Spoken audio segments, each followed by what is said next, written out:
وہ یونیورسٹی کا پہلا دن تھا۔ صبح کی نرم دھوپ، کیمپس کی ہلکی ہوا اور دل میں ایک عجیب سی گھبراہٹ۔ ماہین نے پہلی بار کسی بڑی جگہ قدم رکھا تھا۔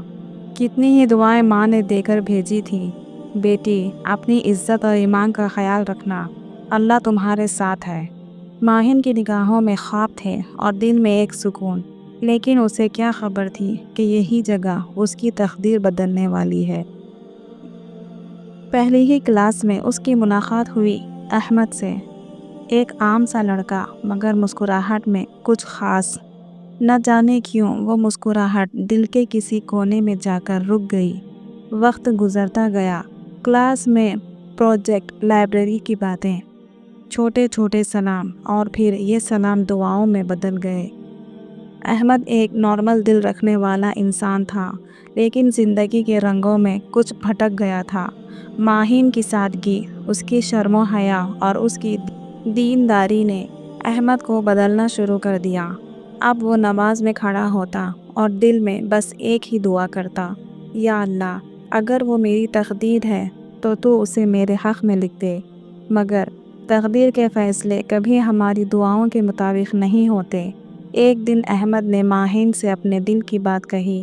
ماہین خاموش رہی، پھر آہستہ سے بولی، احمد، محبت بری نہیں، بس اس کا انجام ہمیشہ ہماری مرضی سے نہیں ہوتا۔ اگر تم مجھ سے سچ میں محبت کرتے ہو تو اللہ سے دعا کرو، میرے لیے نہیں بلکہ میرے نصیب کے لیے۔ احمد کی آنکھوں میں آنسو تھے۔ میں دعا کروں گا ماہین، جب تک سانس ہے۔ وقت گزرا، امتحانات ختم ہوئے اور ایک دن خبر ملی، ماہین کی منگنی کسی اور سے ہو گئی ہے۔ احمد نے چپ چاپ قرآن اٹھایا اور پہلی بار دل سے پڑھا، عسیٰ ان تکرہوا شیئا وہو خیر لکم۔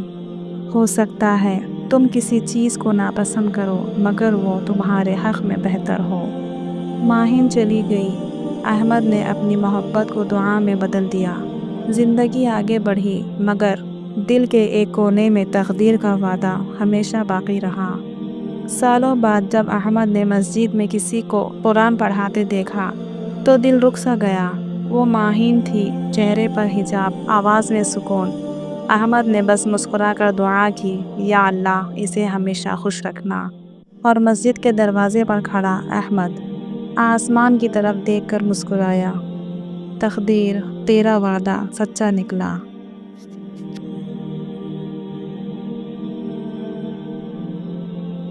محبت کبھی ختم نہیں ہوتی، وہ صرف دعا میں بدل جاتی ہے۔ کبھی آنکھوں کی خواہش تو کبھی دل کا صبر بن جاتی ہے، اور یہی صبر انسان کو رب کے قریب کر دیتا ہے۔